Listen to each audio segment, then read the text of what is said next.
ஆச்சி அதிரசமா விடுங்க, கையில தட்டி சூடான எண்ணெயில பொரிச்சா அதிரசம் ரெடி.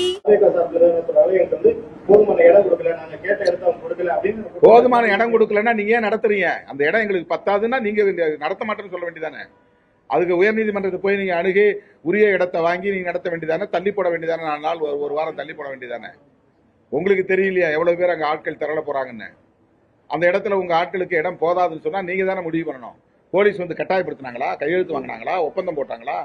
நாங்க இந்த இடத்துல கொடுக்குறோம், இதுல தான் நீங்க நடத்தி ஆகணும், 1 லட்சம் பேர் வந்தாலும் அங்கதான் நின்னாகும் அப்படின்னு காவல்துறை ஏதாவது கட்டாயப்படுத்தினாங்களா? உங்களுக்கு தெரியும்லங்க. ஏற்கனவே மதுரை மாநாடு நடத்திருக்கீங்க, திருச்சியில நிகழ்ச்சி நடத்திருக்கிறீங்க, அரியலூர் நாகப்பட்டினம் நிகழ்ச்சி நடத்திருக்கிறீங்க. எத்தனை லட்சம் பேர் வருவாங்கன்னு உங்களுக்கு தெரியும்.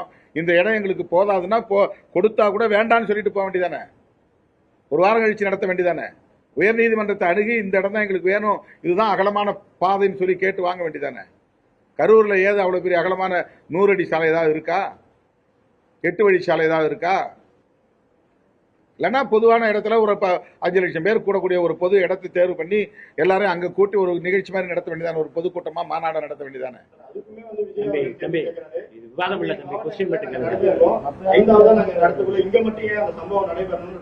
அந்த 4 இடமும் தமிழ்நாட்டுக்குள்ள தானே இருக்கு.